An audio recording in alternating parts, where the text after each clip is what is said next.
Hello दोस्तों, आपका स्वागत है हमारे चैनल चैंपियन ज़ैद पर। मैं हूं आपका दोस्त मोहम्मद ज़ैद। और दोस्तों, जैसा कि आप लोग जानते हैं कि हमने 7 चैप्टर्स कंप्लीट कर लिए हैं। 7वां चैप्टर पेड़ होने का अर्थ था, है ना। आज हम लोग करने जा रहे हैं 8th चैप्टर। ठीक है, इसके 2 पार्ट्स होंगे, तो आज पहला पार्ट है। चैप्टर का नाम है सुनो किशोरी।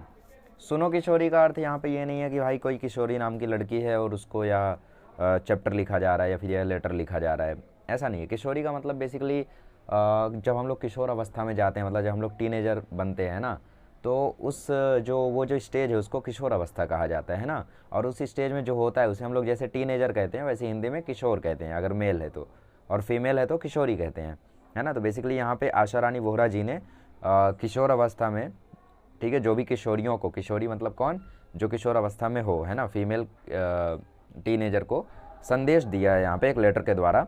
ठीक है, तो जो शंकाएं होती है, जो कुछ चीज़ें होती हैं, उसे थोड़ा दूर करने की कोशिश की है उन्होंने। तो यह चैप्टर वास्तविक जीवन में भी काफ़ी ज़्यादा महत्वपूर्ण है। ठीक है, तो चलिए शुरू करते हैं। यहाँ पे क्या है, तो लेखक का परिचय पहले देख लेते हैं आशा रानी वोहरा जी का। श्रीमती आशा रानी वोहरा जी का जन्म 7 अप्रैल 1921 को अविभाजित भारत के झेलम जिले की तकवाल तहसील स्थित ग्राम दुलह में हुआ था। ठीक है, बेसिकली इनका जन्म जो है 1921 में हुआ था। तब विभाजन नहीं हुआ था भारत का, है ना। इंडिया पाकिस्तान का विभाजन उस समय नहीं हुआ था। आधुनिक हिंदी साहित्य में नारी विषयक लेखन में आप अपना अलग स्थान रखती हैं। ठीक है, जो नारी विषयक लेखन होती है, मतलब बेसिकली वीमेन को लेके जो भी लेख किया जाता है, उसमें एक स्पेशल पोजीशन इनकी है। प्रतिष्ठित पत्रिकाओं में आपके लेख धारावाहिक रूप से छपते रहे। ठीक है, धारावाहिक के रूप में इनका जो लेख था, जो ये लिखती थी, वो छपता रहता था। विभिन्न क्षेत्रों में अग्रणी रही महिलाओं के जीवन संघर्ष को चित्रित करना और वर्तमान नारी वर्ग के सम्मुख आदर्श प्रस्तुत करना आपके लेखन कार्य का प्रमुख उद्देश्य रहा है। ठीक है, बेसिकली इनका जो मोटिव था लेखन करने का, वो क्या है कि भाई अलग अलग क्षेत्र में जो है, जो अलग अलग क्षेत्र में महिलाओं का जो संघर्ष होता है उसे ये दर्शा सकें, और नारी वर्ग का जो मतलब बेसिकली जो सम्मान है, ठीक है, जो आदर्श है, उसे प्रस्तुत कर सके अपने लेखक में। वही इनका मोटिव होता था। आपकी रचनाओं में लेखक की नई धारा को जन्म दिया है। ठीक है, आपकी रचनाओं ने लेखन की नई धारा को जन्म दिया और हिंदी साहित्य में नारी विमर्श लेखन की परंपरा को समृद्ध किया है। ठीक है, बेसिकली इनका लेखन जो होता था वो विमेंस को लेके होता था। तो बेसिकली यहाँ से एक नई टाइप की जो लेखन थी वो शुरू हुई। ठीक है, बेसिकली विमेंस जैसा कोई वर्ड नहीं होता, ठीक है, विमेन ही होता है, लेकिन वो थोड़ा फील के लिए हम लोग विमेंस बोल देते हैं। वुमेन है मतलब सिंगल, विमेन है मतलब प्लूरल। ठीक है, आप अनेक प्रतिष्ठित पुरस्कारों से सम्मानित हैं। इनको कई सारे पुरस्कार मिले हैं। ठीक है, आपका निधन 2009 में हुआ। तो इनका जन्म 1921 में हुआ था और इनका निधन 2009 में हुआ। अब इनकी कुछ प्रमुख कृतियाँ, जिनमें से आपको याद तो रखनी है कुछ कुछ। तो भारत की प्रथम महिलाएं, स्वतंत्रता सेनानी लेखिकाएं, ठीक है, क्रांतिकारी किशोरी, ठीक है, स्वाधीनता सेनानी, ठीक है, लेखक, पत्रकार आदि। तो आप लोग देख रहे हो इनकी जो प्रमुख कृतियां हैं, जैसे भारत की प्रथम महिलाएं, स्वतंत्रता सेनानी लेखिकाएं, ठीक है, क्रांतिकारी किशोरी। तो बेसिकली ये सारे आप लोग देखोगे तो मैक्सिमम जो है वो लड़कियों पर बेस्ड है, वीमेन पर बेस्ड है ना। तो वही है, ये जो कार्य करती थी अपना, वो वीमेन के लिए ज़्यादा लेखन करती थी और उनको दर्शाती थी। ठीक है, उनका जो संघर्ष है, उनके जीवन शैली जो, उसको थोड़ा सा यहाँ पे दर्शाती थी अपने चैप्टर वगैरह में। ठीक है, विधा परिचय। अब इसकी विधा क्या है, अनेक साहित्यकारों, महान राजनीतिकों द्वारा अपने परिजनों को भेजे गए पत्रों के तत्कालीन साहित्यिक, सामाजिक, राजनीतिक, सांस्कृतिक, ठीक है, स्थितीय का लेखा जोखा प्रखरता से प्रस्तुत किया है। इन पत्रों का कला पक्ष साहित्यिक कलात्मकता को स्पर्श करता है। ठीक है, बेसिकली इसकी विधा क्या है, पत्र है। मतलब बेसिकली यह चैप्टर तो है, लेकिन chapter in the form of letter है कि भाई एक लेटर लिखा जा रहा है और उस लेटर के द्वारा आपको बहुत सारे संदेश, बहुत सारी चीज़ें सिखाने का प्रयास किया जा रहा है। तो पाठ के बारे में थोड़ा सा समझ लेते हैं कि पाठ में क्या है। ठीक है, लेखिका ने अपनी इस नवीनतम पत्र शैली में किशोरियों की शंकाओं, प्रश्नों एवं दुश्चिंताओं का समाधान एक माँ, अंतरंग सहेली का और मार्गदर्शिका के रूप में किया है। ठीक है, मतलब बेसिकली जो फीमेल के अंदर टीनेज में जो डाउट्स होते हैं, जो भी चीज़ें होती हैं, उन सभी शंकाओं को दूर किया है। और यदि उन्हें किसी चीज़ से डर लगता है, बॉडी में जो चेंजेस आते हैं उससे जो उन्हें प्रॉब्लम होती है, ठीक है, वो सब के बारे में यहाँ पे उन्होंने थोड़ा सा संदेह, मतलब थोड़ा सा उन्होंने यहाँ पे बताया है कि आपको घबराने की ज़रूरत नहीं है।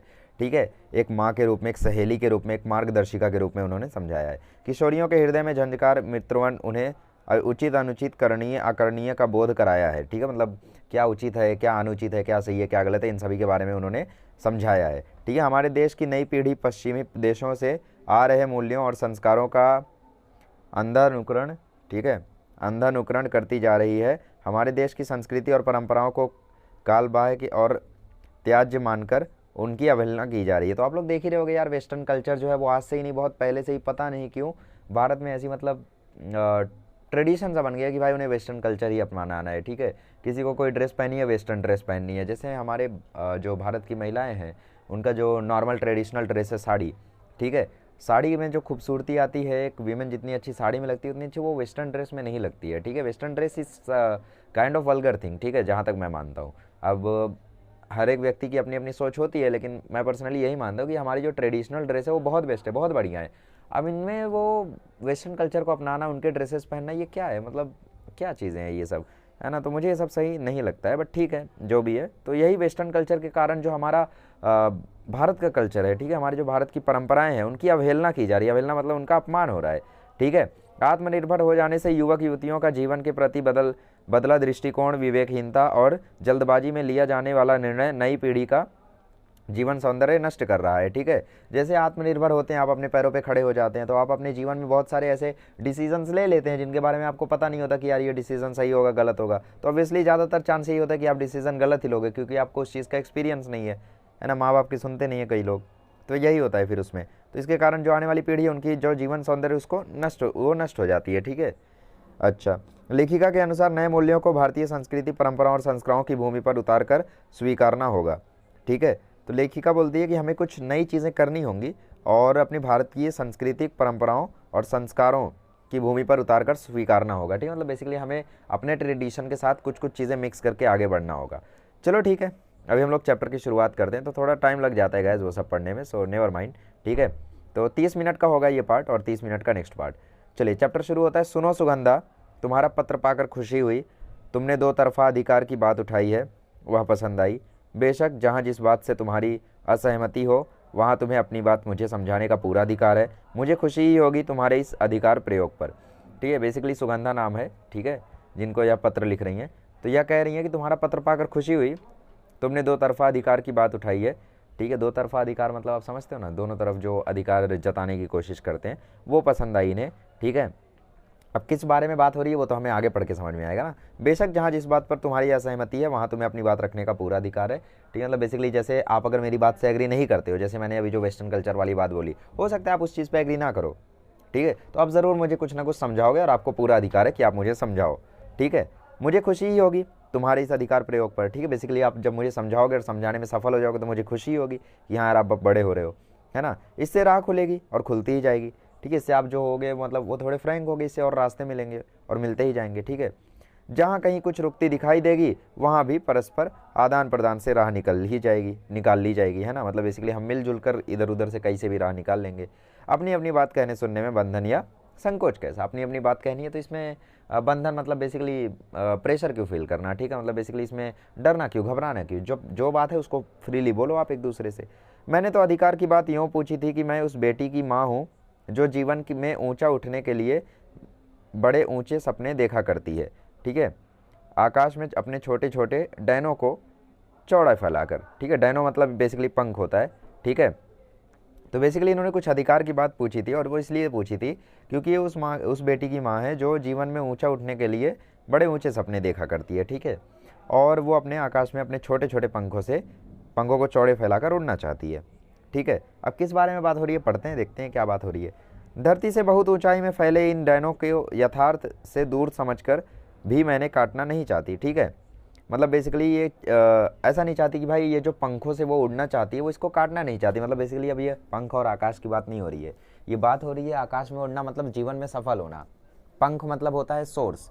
ठीक है, तो ये उस सोर्स को काटना नहीं चाहती हैं जिससे उछलने का, जिससे जो हमें उड़ने का जो सौभाग्य वो प्राप्त होगा। मतलब बेसिकली जैसे मैं पढ़ाई कर रहा हूँ जिस कॉलेज से, तो वो कॉलेज मेरे लिए पंख की तरह हुआ। अगर मेरा एडमिशन इस कॉलेज से हट जाएगा तो बेसिकली मेरा क्या हो जाएगा, मतलब बेसिकली मेरा जो सोर्स था उड़ने का, लाइफ में आगे जाने का, वो ख़त्म हो जाएगा। तो कुछ वैसे ही यहाँ पे बात हो रही है। तो लेखिका कह रही है कि उन पंखों को वो काटना नहीं चाहती हैं। ठीक है, केवल उनकी डोर मजबूत करना चाहती हूँ कि अपनी किसी ऊंची उड़ान में वे लड़खड़ा ना जाए। ठीक है, मतलब बेसिकली ये नहीं चाहती कि भाई पंखों को काट दिया जाए, बस उसकी डोर जो है, जैसे पतंग की डोर आप जितना मजबूत रखोगे उतना ही उसको कंट्रोल में आप रख पाओगे, है ना, उससे पतंग लड़खड़ाएगी नहीं। तो लेखिका भी यही चाहती है कि भाई वो काटेंगे नहीं डोर को, डोर काटने से तो पतंग गायब हो जाएगी, है ना, या पंख काटने से आप उड़ ही नहीं पाओगे। वो बेसिकली डोर को मजबूत करेंगी ताकि आपके कदम कहीं पर लड़खड़ाए ना।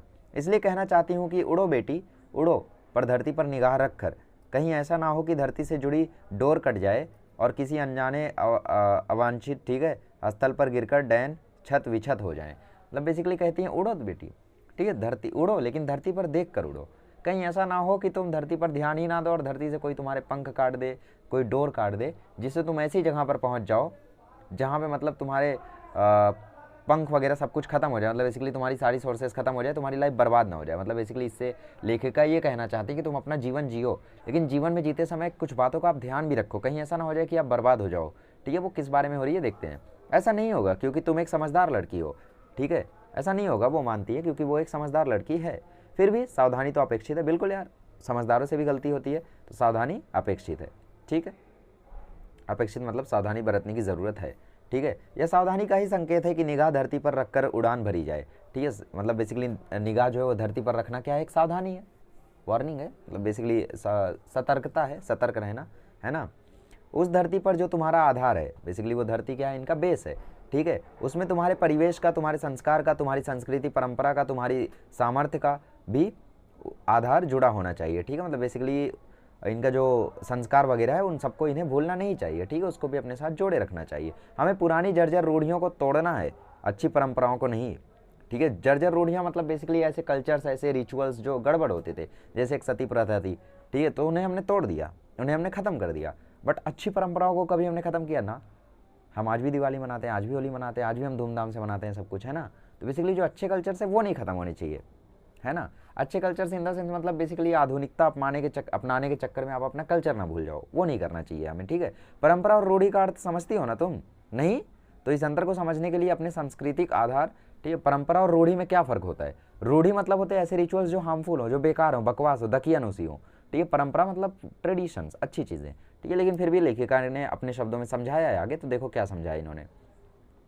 संबंधित साहित्य अपने कॉलेज पुस्तकालय में खोज कर लाना, उसे जरूर पढ़ना। यह आधार एक भारतीय लड़की के नाते तुम्हारे व्यक्तित्व को अटूट हिस्सा है, इसलिए। ठीक है, तो बेसिकली उन्होंने समझाया नहीं, उन्होंने बोला कि एक बुक लेना और तुम वहाँ से पढ़ के समझ लेना। ठीक है, फिर ठीक है, बहरहाल मैंने आपको समझा दिया तो दिक्कत नहीं है।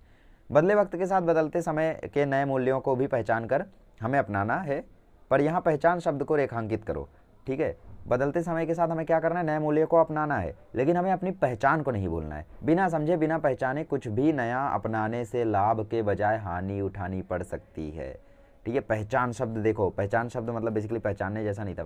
पहचान शब्द मतलब होता है किसी भी चीज़ को बिना समझे, किसी भी चीज़ को बिना पहचाने कुछ भी नया अपनाने से लाभ के बजाय हानि ही उठानी पड़ सकती है। मतलब बेसिकली जैसे आपको किसी चीज़ का लाभ, किसी चीज़ के बारे में ज़्यादा जानकारी नहीं है, ठीक है, जैसे आपको बोला गया कि भाई ये पर्टिकुलर चीज़ है, ये पर्टिकुलर चीज़ तुम रोज़ करो, इससे मतलब तुम्हारी जो मसल्स है वो बहुत ही बिल्डअप हो जाएंगी। ठीक है, तो तुम्हें उसकी जानकारी है नहीं, तुम्हें उसकी पहचान है नहीं, वो क्या है। अब मान लो तुम वो एक्सरसाइज रोज़ कर रहे हो या उस पर्टिकुलर प्रोसेस को तुम रोज़ कर रहे हो, ठीक है, तो मान लो आगे चल के अगर तुम्हारी बॉडी में कुछ दिक्कत आ गई उसके कारण, ठीक है, मान लो कुछ भी दिक्कत आ गई, जैसे आपका मसल में कोई दिक्कत आ गई, मसल इंजरी हो गई, कुछ भी हो गई, ठीक है, तो इससे हानि ही होगी तुम्हारी। परंतु यदि तुम्हें उसके बारे में जानकारी होगी तो तुम तुरंत कह दोगे कि हाँ यार ये तो गलत है, इससे तो दिक्कत ही हो सकती है ना। तो पहचान रखना इसलिए काफ़ी ज़्यादा जरूरी है। तो इस पहचान शब्द को तुम क्या करो, रेखांकित करो। रेखांकित मतलब अंडरलाइन करो, हाईलाइट करो।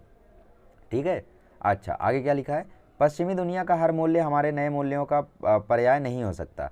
ठीक है, हमारे बहुत से पुराने मूल्य अब इतने टूट फूट गए हैं कि उन्हें भी जैसे तैसे जोड़कर खड़ा करने का मतलब नहीं होगा, आई थिंक।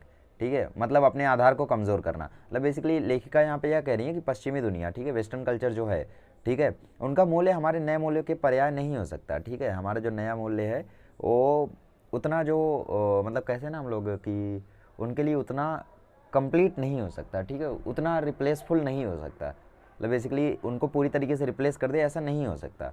हमारे बहुत से पुराने मूल्य हैं जो अब इतने से टूट फूट गए हैं कि हम उन्हें जैसे तैसे अगर जोड़ कर भी खड़ा करेंगे तो उसका मतलब होगा अपने आधार को कमज़ोर करना। ठीक है, मतलब जैसे आप लोग समझते होंगे कि कुछ कल्चर्स ऐसे होते हैं, कुछ ट्रेडिशंस ऐसे होते हैं जिनको अगर हम लोग ज़बरदस्ती फॉलो करें तो उनका कोई सेंस नहीं होता है ना। तो बेसिकली उस चीज़ को छोड़ ही देना चाहिए लेखिका के हिसाब से, वरना उससे क्या मतलब हमारा बेस ही कमज़ोर होता है और कुछ नहीं। ठीक है, या यूँ भी कह सकते हैं कि अपनी अच्छी परंपराओं को रूढ़ी में डालना। मतलब बेसिकली जैसे हम लोग कुछ ऐसे रिचुअल्स कर रहे हैं, कुछ ऐसे चीज़ें कर रहे हैं जो दकियानुसी हैं, ठीक है, रूढ़ी हैं, तो उसके कारण क्या होता है जो हमारी अच्छी परंपराएं हैं वो भी रूढ़ी में फिर कन्वर्ट होने लगती हैं। ठीक ठीक है। तो इसलिए बेटर यही है, जो गड़बड़ लगता है उस चीज़ को साइड कर दो, ठीक है, हटा दो। समय के साथ अपना अर्थ खो चुकी या वर्तमान प्रगतिशील समाज को पीछे ले जाने वाली समाज की कोई भी रीति नीति रूढ़ी है, ठीक है, समय के साथ अनुपयोगी हो गए मूल्यों को छोड़ती और उपयोगी मूल्यों को जोड़ती निरंतर बहुत धारा परंपरा है, जो रूढ़ी की तरह स्थिर नहीं हो सकती। तो बेसिकली यहाँ पे क्या कहा जा रहा है कि समय के साथ अपना अर्थ खो चुकी या वर्तमान प्रगतिशील समाज को पीछे ले जाने वाले समाज की कोई भी रीति नीति रूढ़ी, ठीक है, मतलब बेसिकली समय के साथ कैसा कोई चीज़ें होती हैं जो समय के साथ साथ थोड़ी फेड अवे हो जाती हैं, ख़त्म सी हो जाती हैं, ठीक है। या यूँ कहें कि वर्तमान समय जितना तेज़ी से चल रहा है उस तेज़ी में उस चीज़ का मतलब बेसिकली अस्तित्व खो सा जाता है, ठीक है। तो बेसिकली ऐसी रीति नीति रूढ़ी जो भी है, ठीक है, वो समय के साथ अनुपयोगी हो गए मूल्यों को छोड़ती और उपयोगी मूल्यों को जोड़ती निरंतर बहुत धारा परंपरा है, ठीक है। मतलब बेसिकली जो अनुपयोगी मूल्य हैं उन्हें छोड़ देते हैं हम लोग और जो उपयोगी मूल्य होते हैं उन्हें हम जोड़ देते हैं, अपना लेते हैं, ठीक है। जो रूढ़ी की तरह स्थिर नहीं हो सकती, ये रूढ़ी का मतलब बेसिकली स्थिर टाइप होती है, ठीक है, बट ये स्थिर नहीं होती। यही अंतर है दोनों में, रूढ़ी स्थिर है और जो परंपरा है वो निरंतर गतिशील। मतलब बेसिकली जो रूढ़ी है, रूढ़ी मतलब ऐसे कल्चर जो गड़बड़ है ना, वो स्थिर हैं, उसी टाइप में रहेंगे, लेकिन जो हमारी परंपराएं वो समय के साथ बदलते रहते हैं, ठीक है। जैसे आप लोग एक चीज़ देख सकते हो इसके एग्जाम्पल में, जैसे हम लोग देख सकते हैं दिवाली वाला एग्जाम्पल, ठीक है। दिवाली में कैसा समय के साथ साथ हम लोग परंपराओं में अपने थोड़ा सा बदलाव कर रहे हैं, ठीक है। पहले मतलब हम लोग नॉर्मल फुलझड़ी वगैरह जलाते थे, अभी बढ़िया बढ़िया पटाखे आ रहे हैं, नए नए पटाखे आ रहे हैं, हम लोग और अच्छे से अभी मनाते दिवाली को, है ना। पहले दिया जला के मिठाई खा के मनाते थे, फिर धीरे धीरे हमने पटाखे फोड़ना शुरू किया, फिर उसमें भी थोड़ा सा डेवलपमेंट हुआ। तो त्यौहार वही है, लेकिन उसमें निरंतर गतिशीलता आ रही है, मतलब बेसिकली थोड़ा थोड़ा डेवलपमेंट हो रहा है ना। So that's what we are saying. But जो रूढ़ी होती है वो स्थिर है, ठीक है, उसी टाइप से मिलेगी आपको। एक निरंतर बहता निर्मल प्रवाह, ठीक है, एक सॉफ्ट फ्लो है बेसिकली। जो परंपरा होती है वो सॉफ्ट फ्लो है, ठीक है, जो सड़ी गली रूढ़ी को किनारे फेंकता और हर भीतरी बाहरी विदेशी उपयोगी मूल्यों को अपने में समेटता चलता है, ठीक है। मतलब भीतरी बाहरी मतलब जो इंडिया का है वो, जो इंडिया का नहीं है वो भी, ठीक है, जो देशी है वो भी, जो विदेशी है वो भी, उसमें से जो भी उपयोगी मिलता है उसको अपने अंदर समा लेता है, और जो निरुपयोगी होता है, दुरुपयोगी होता है, जो मतलब अपने काम का नहीं होता है, अनुपयोगी होता है, उसे बाहर फेंक देता है, ठीक है। ये एक ऐसा पानी है जो अच्छी परंपराओं को अपने अंदर समेट लेता है और जो रूढ़ियाँ हैं उन्हें बाहर फेंकता चलता है, ठीक है। अब जरूरी नहीं है कि भाई मतलब हम मनाते समय इंडिया की ही सारी चीज़ें यूज़ करें, हो सकता है मतलब कुछ चीज़ें अपने त्योहारों में, मेरे पास एग्जांपल्स नहीं आ रहे हैं ज़्यादा, ठीक है, बट हो सकता है आपके पास एग्जांपल्स हों कि भाई कई सारी चीज़ें हम फॉरेन की अपना लेते हैं, है ना, तो उसमें कोई दिक्कत है क्या? नो, कोई प्रॉब्लम नहीं है, ठीक है, अच्छी चीज़ है तो। और बाकी अगर कुछ हमें गड़बड़ लगता है कहीं पर तो उस चीज़ को हम धीरे धीरे दरकिनार कर देते हैं, उस रूढ़ी को, ठीक है। जैसे आप लोग एक और चीज़ मानते होगे कि मतलब चलो ठीक है, वो एग्जाम्पल रिलेट नहीं हुआ, आगे बढ़ते हैं, छोड़, ठीक है, ओके। समेटता चलता है, ठीक है। इसलिए मैंने पहले कहा है कि अपनी टूटी फूटी मूल्यों को बरस कर जोड़ कर खड़ा करने की से कोई लाभ नहीं, ठीक है। मतलब बेसिकली जो टूटी फूटी चीज़ें हैं उन्हें जोड़ने ओड़ने का कोई मतलब नहीं होता, छोड़ो और आगे बढ़ो। आज नहीं तो कल वे जर्जर मूल्य भर आकर गिर ही जाएंगे, ठीक है। तो कोई मतलब नहीं है, आज नहीं तो कल वो मूल्य कैसे होंगे, मतलब गड़बड़ी हो जाएंगे, तो कोई सेंस नहीं बनता है उनको जोड़ कर रखने का। जो जुड़ा हुआ है वो जुड़ा हुआ है।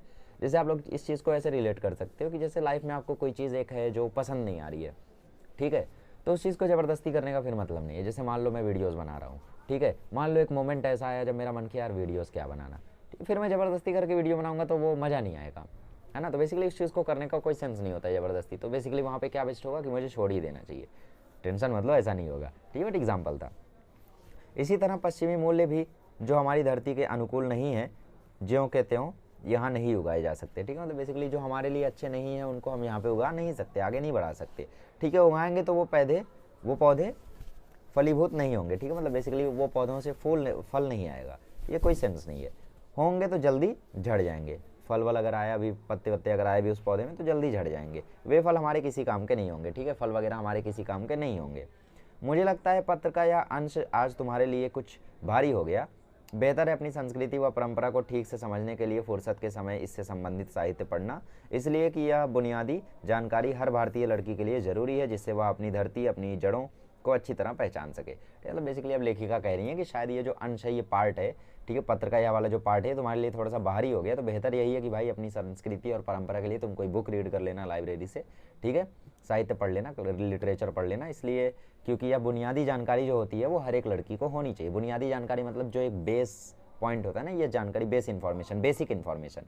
जैसे आप बेसिक कंसेप्ट सीखते हो ना हर एक चैप्टर का, तो वैसे ये जो बेसिक कंसेप्ट है ये हर एक लड़की को पता रहना चाहिए, ताकि वो अपनी जड़ों को, अपनी धरती को अच्छे से पहचान सके। ठीक है, यहाँ तुम्हारी सहेली रचना के संदर्भ में यह प्रसंग इसलिए कि वह सीमा रेखा को नहीं समझ पा रही है। ठीक है, बेसिकली अब यहाँ पे रचना के बारे में बात शुरू हो रही है, जो कि इनकी सहेली है। किसकी? सुगंधा की। सुगंधा कौन है? एक किशोरी है। ठीक है, जिसको यह लेटर लिख रही हैं। कौन? इनकी माँ, सुगंधा की माँ। माँ कौन है? आशा रानी वोरा जी। ठीक है, आइए, तो बेसिकली यह कह रही है कि रचना जो है वो सीमा रेखा को समझ नहीं पा रही है, मतलब वो कुछ लिमिट्स है जिनको क्रॉस कर रही है। क्या लिमिट्स है देखते हैं। एक रचना का ही संघर्ष नहीं है, पूरी पीढ़ी का संघर्ष है। ठीक है, नई पीढ़ी पुराने मूल्यों को तो काट फेंकना चाहती है, पर नए मूल्यों के नाम पर केवल पश्चिमी मूल्यों को ही जानती पहचानती है। ठीक है, मतलब बेसिकली यहाँ पे अब आशा रानी वोरा जी ये कह रही हैं कि बेसिकली ये सिर्फ रचना का संघर्ष नहीं है, सिर्फ रचना की बात नहीं है। जो भी टीनेज ग्रुप में होता है उसको इस चीज़ से गुजरना ही पड़ता है, संघर्ष करना ही पड़ता है। इसका एक रीज़न ये भी है कि जो नई पीढ़ी है वो पुराने मूल्यों को तो काट के फेंकना चाहती है, मतलब बेसिकली वो हमारे जो पुराने ट्रेडिशनल कल्चर्स हैं उनको तो अपनाना ही नहीं चाहती है ना। और पश्चिमी मूल्यों को, ठीक है, मतलब बेसिकली जो पश्चिमी मूल्य, जो वेस्टर्न कल्चर है, उनको ही ज़्यादा पहचानते हैं हम। ठीक है, कोई भी बात हो तो भाई वहीं के कल्चर्स हमें अच्छे से पता होंगे, है ना। वेस्टर्न कपड़े पहनना, वेस्टर्न डांस करना, पार्टी सॉन्ग करना, यही सब हमें पता होगा, है ना। यही दिक्कत है। तो कहें उधार लिए मूल्य से ही काम चला लेना चाहती है। ठीक है, उधार लिए मूल्यों मतलब बेसिकली जो वेस्टर्न कल्चर है वो एक तरीके से हमारे मूल्य नहीं है तो उधार लिए हुए ना, तो उन्हीं से काम चला लेना चाहते हैं। नए मूल्यों के निर्माण का दमखम भी अभी उसमें नहीं आया है। ठीक है, मतलब बेसिकली जो नए मूल्य हम बनाने का जो दमखम है, ठीक है, वो हमारे अंदर अभी नहीं आया है, तो हम उधार लेकर ही काम चला रहे हैं। सुनो, नए मूल्यों का निर्माण करना है तो नए विज्ञान ज्ञान को पहले अपनी धरती पर टिकाना होगा। ठीक है, मतलब बेसिकली हमें क्या करना होगा, ज़्यादा ज्ञान नॉलेज हासिल करना पड़ेगा, तभी तो हम लोग कोई नए मूल्य बना पाएंगे। ठीक है, अपनी सामर्थ्य और अपनी सीमाओं में से उसकी पगडंडी काटनी होगी। ठीक है, मतलब बेसिकली हमें अपना सामर्थ्य और अपनी सीमाओं में से ही उसकी पगडंडी काटनी होगी, मतलब बेसिकली उसकी जो जड़ें हैं, उसकी जो शुरुआत है वो यहीं से हमें शुरू करना पड़ेगा, है ना। यह पगडंडी काटने का साहस ही पहले ज़रूरी है। ठीक है, मतलब बेसिकली पगडंडी मतलब क्या कह सकते हो आप लोग, कि पगडंडी मतलब बेसिकली एक पतला सा रास्ता। ठीक है, तो इस पतले से रास्ते को हमें सबसे पहले हटाना होगा, मतलब जो नैरो माइंडेड चीज़ें हैं उन्हें हमें हटानी होगी। ठीक है, उससे ज़रूरी है, और वहीं से नई चौड़ी राह उसमें खुलती दिखाई देगी। ठीक है, मतलब बेसिकली हम जब पतला रास्ता हटाएंगे तभी हमें एक चौड़ा रास्ता, नया रास्ता खुलता हुआ दिखाई देगा। ठीक है, तुम अपनी सहेली रचना को यह समझाओ कि क्रांति की बड़ी बड़ी बातें करना आसान है, कोई छोटी सी क्रांति भी कर दिखाना कठिन है, और एक ही झटके में यूं टूट हार कर बैठ जाना तो निहायत मूर्खता है। ठीक है, मतलब बेसिकली यह रचना को समझाने के लिए यह कह रही हैं कि भाई क्रांति की बातें करना तो बहुत आसान है, लंबी लंबी फेंकेंगे, बहुत सारी बातें करेंगे, लेकिन एक छोटी सी भी क्रांति कर दिखाओ तो वो बहुत ज़्यादा मुश्किल है। क्रांति मतलब बेसिकली एक रेवोल्यूशनरी चेंज। ठीक है, ऐसा चेंज जो बहुत ही ज़्यादा अलग टाइप का हो। ठीक है, रेवोल्यूशनरी मतलब बेसिकली ये ऐसा हो गया जैसे 100 लोग एक चीज़ पे एग्री कर रहे हैं, ठीक है, और तुम अकेले हो, बट उनको आप लोग उस चीज़ पे डिसएग्री करके दिखाओ, तो ये क्रांति हो गई, है ना। तो क्रांति की बातें करना तो आसान है, लेकिन तुम एक छोटी सी भी क्रांति कर दिखाओ तो बहुत ही बड़ी बात होगी, कठिन है एक छोटी सी भी क्रांति करना। ठीक है, और एक ही झटके में टूट हार कर बैठ जाना तो निहायत मूर्खता है। मतलब बेसिकली एक ही झटके में कुछ ऐसा हुआ कि भाई तुम एक ही झटके में एकदम टूट हार कर बैठ गए, ये तो एकदम निहायत मूर्खता वाली बात है। ठीक है, फुलिशनेस है, मूर्खों वाली बात है। फिर अभी तो वह प्रथम वर्ष के पूर्वार्ध में ही है। ठीक है, मतलब बेसिकली एंड सेमेस्टर में है, फर्स्ट ईयर के। ठीक है, अभी से ही उसमें ऐसा कोई कदम उठाना नहीं चाहिए। ठीक है, मतलब बेसिकली अभी से ही उसे ऐसा कोई कदम नहीं उठाना चाहिए। अब कौन सा कदम है वो हम आगे देखते हैं। ज़रूरी हो तो सोच समझ कर वो अपनी दोस्ती को आगे बढ़ा सकती है। ठीक है, मतलब बेसिकली अगर ज़रूरी है, उसे लग रहा है कि भाई हाँ ठीक है, तो वो अपनी दोस्ती को आगे बढ़ा सकती है। ठीक है, कॉलेज जीवन की पूरी अवधि में वे निकट मित्रों की तरह रहकर एक दूसरे को देखें, जानें, जांचें, परखें, एक दूसरे की राह का रोड़ा नहीं। ठीक है, प्रेरणा और ताकत बनकर परस्पर विकास में सहभागी बने। मतलब बेसिकली वो यह कहना चाह रही हैं कि कोई रचना का एक सहेली है जिसके साथ रचना मतलब लिमिट्स को क्रॉस कर रही है। ठीक है, तो वो यही समझाना चाहती हैं कि बेसिकली अभी तो फर्स्ट ईयर है, अभी तो थोड़ा सा तुम्हारे पास टाइम है, तो कॉलेज जीवन में पूरी तरीके से आप एक निकट मित्र, बेस्ट फ्रेंड्स बन के रहो। ठीक है, एक दूसरे को अच्छे से जानो, देखो। ठीक है, एक दूसरे की राह कर रोड़ा नहीं, ठीक है, एक दूसरे की राह कर रोड़ा नहीं, प्रेरणा और ताकत बनकर दिखाओ। ठीक है, सहभागी बनो, पार्टनर्स बनो। मतलब बेसिकली कैसा होता है कि जैसे अभी रचना जो है वो इन चीज़ों में फंसी हुई है। ठीक है, तो बेसिकली दिक्कत ये है उसको कि भाई वो लिमिट्स अपनी क्रॉस कर रही है। ठीक है, मतलब बेसिकली वो पढ़ाई वढ़ाई छोड़कर शादी करना चाहती होगी, ऐसा कुछ होगा। ठीक है, तो लेखिका ये कह रही है कि भाई ये तो दूसरे की लाइफ के लिए तुम कांटा बन रही हो, ठीक है, ऑब्स्टेकल बन रही हो, दिक्कतें बन रही हो दूसरे की लाइफ के लिए। रोड़ा मतलब क्या, दिक्कत बनना, ठीक है। तो उसकी राह में तो भाई तुम एकदम गलत काम कर रही हो, तुम्हें तो ये नहीं करना चाहिए। क्यों? क्योंकि अभी मान लो तुमने पढ़ाई छोड़ दी, तुम्हारे चक्कर में उसने पढ़ाई छोड़ दी, तो तुम दोनों ने एक दूसरे की लाइफ की प्रॉब्लम बन गए ना। तो लाइफ की प्रॉब्लम मत बनो, प्रेरणा बनो, मोटिवेशन बनो, दोनों मिलकर पढ़ो, ठीक है, आगे बढ़ो, ताकत बनो एक दूसरे की, ऐसा मत करो, ठीक है। फिर अपनी पढ़ाई की समाप्ति पर भी यदि वह एक दूसरे के साथ पूर्ववत लगाव महसूस करें, तो उन्हें निकट रहकर सामने आई कमियों गलतियों ने भी उनकी दोस्ती में कोई दरार नहीं डाली है, तो वे एक दूसरे की उनकी समस्त खूबियों कमियों के साथ स्वीकार कर अपना लें, ठीक है। अब आप जानते हो यार, हर एक इंसान में खूबियाँ होती है, हर एक इंसान में कमियाँ होती हैं। ऐसा नहीं है कि कोई इंसान ऐसा है जिसमें कोई खूबी नहीं है, या फिर कोई ऐसा इंसान है जिसमें कोई कमी नहीं है, ऐसा तो होता नहीं है, ठीक है। तो जब इनकी पढ़ाई समाप्त होगी तो वे एक दूसरे के प्रति जो लगाव महसूस पहले करते थे, वही अगर अभी भी महसूस करते हैं, तो निकट रहकर, ठीक है, उन्हें लगे कि निकट रहकर सामने आई कमियों गलतियों ने भी उनकी दोस्ती में कोई दरार नहीं डाली है। मतलब बेसिकली जैसे आप किसी के साथ रहना जब शुरू करते हो, तब आपको पता चलता है कि हाँ भाई, इसमें क्या कमियां हैं, क्या गलतियां हैं, या क्या खूबी है ना। तो यदि साथ में रहकर अगर आपको गलतियां एक्सेप्टेबल लगती हैं कि हाँ यार इसमें ये दिक्कत है, लेकिन फिर भी मैं इस चीज़ को मैनेज कर लूँगा, ठीक है, तो फिर वो एक दूसरे को स्वीकार कर सकते हैं गलतियों खूबियों के साथ, है ना। उस स्थिति में ही उस स्थिति में की गई यह कथित क्रांति ना कठिन होगी ना असफल, ठीक है। अगर तुम ऐसे करोगे तो यह ना तो कठिन होगी ना असफल। मतलब बेसिकली जो तुम जब तक पढ़ाई कर रहे हो, पढ़ाई पे ध्यान दो, बेस्ट फ्रेंड बन के रहो, लाइफ जियो अपनी, है ना। और उसके बाद जब पढ़ाई समाप्त होगी तो देख लेना क्या दिक्कत है, अगर दिक्कत नहीं लगेगी तो फिर आगे बढ़ा लेना इस रिलेशनशिप को, ठीक है। यही कहना चाहती है यहाँ पे लेखिका। मेरी राय में रचना को और उसके दोस्त को तब तक धैर्य से प्रतीक्षा करनी चाहिए, इस बीच वे पूरे जतन के साथ एक दूसरे के लिए स्वयं को तैयार करें, ठीक है। मतलब बेसिकली इस दौरान क्या करना चाहिए, उन्हें दोस्ती तक ही रखना चाहिए जो कुछ है, ठीक है। दोस्ती को तो धैर्य से प्रतीक्षा करनी होगी, ठीक है। जो उसका दोस्त है रचना का, उसको क्या करना होगा अभी, अपने मतलब शांति से क्या करना होगा, वेट करना होगा, सिर्फ इंतज़ार करना होगा। इस बीच में पूरे जतन के साथ एक दूसरे के लिए स्वयं को तैयार करें। मतलब बेसिकली और अच्छा करने की कोशिश करो खुद को, ताकि वह पहले से ज़्यादा आपको प्रेम करें, ठीक है। ओके, आगे पढ़ते हैं।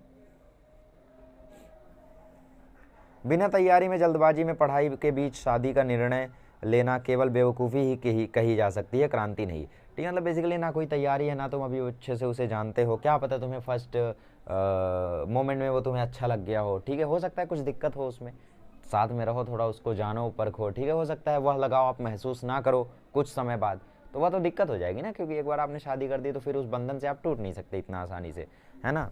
तो दिक्कत हो जाएगी। तो इससे बेहतर यही है कि थोड़ा समय दो, अपने आप को और बेहतर करने की कोशिश करो, क्योंकि एक बार शादी हो जाती है तो फिर ऐसा देखा जाता है कि मतलब लाइफ रुक सी जाती है ना। मतलब ऐसा देखा जाता है, मैं कुछ इस पर कह नहीं सकता, ठीक है। तो बेहतर यही होगा कि अभी आप फ्री हो जब तक, तब तक आप अपने आप को और बेहतर करने की कोशिश करो, ठीक है। और अगर आप इसी बीच में पढ़ाई वढ़ाई छोड़कर शादी करने का निर्णय लोगे, तो या तो एक बेवकूफ़ी ही कही जा सकती है, क्रांति थोड़ी कहेंगे इसे, ठीक है। ऐसी कथित क्रांति का असफल होना निश्चित ही समझाना चाहिए, ठीक है। ऐसी अगर क्रांति करोगे तो उसका तो अनसक्सेसफुल होना तय ही है। इतनी जल्दबाजी में तो किसी छोटे से काम के लिए उठाया कोई छोटा कदम भी शायद ही सफल हो, ठीक है। कोई छोटा सा भी अगर काम करना है तुम्हें, उसके लिए भी अगर तुम इतना जल्दी कदम उठाते हो तो वो भी सफल होने का चांस बहुत ही ज़्यादा कम रहता है।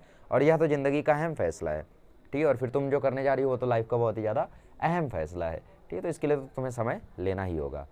ओके, तो यहाँ पर हम लोग रुक जाते हैं। थोड़ा सा चैप्टर और बचा है, इसको हम लोग अगले लेक्चर में निपटा लेंगे, ठीक है। बिकॉज हमने टाइम काफ़ी ले लिया, 28 मिनट हो गया है, ठीक है।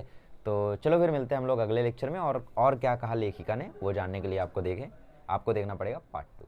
चलिए मिलते हैं अगले लेक्चर में। Thank you so much.